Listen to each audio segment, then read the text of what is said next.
ഓം ശ്രീ ഗുരുഭ്യോ നമ. ഓർമ്മ വച്ച നാൾ തുടങ്ങിയതാണ് അമ്മയുടെ സേവാഭാവം. വീട്ടിലെയും അയൽ വീട്ടിലെയും സേവ ഒടുവിൽ ലോകസേവയായി തീർന്നു.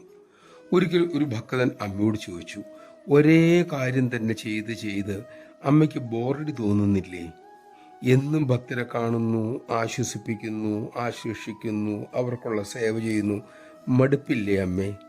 അമ്മ പറഞ്ഞു, ഒഴുകുന്നതിൽ നദിക്ക് മടുപ്പ് ഉണ്ട് എങ്കിൽ, പ്രകാശം ചൊരിയുന്നതിൽ സൂര്യന് ബോറടിച്ചെങ്കിൽ, വീശുന്നതിൽ കാറ്റിന് വിരസതയുണ്ടെങ്കിൽ അമ്മയ്ക്കും ബോറടി ഉണ്ടെന്ന് പറയാം മക്കളെ.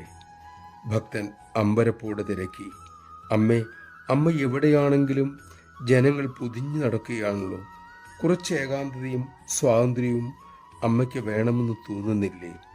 അമ്മ അതീവ ശാന്ത ഗംഭീര ഭാവത്തിൽ അരുളി, അമ്മ സദാ സ്വതന്ത്രയും ഏകയുമാണ് മക്കളെ.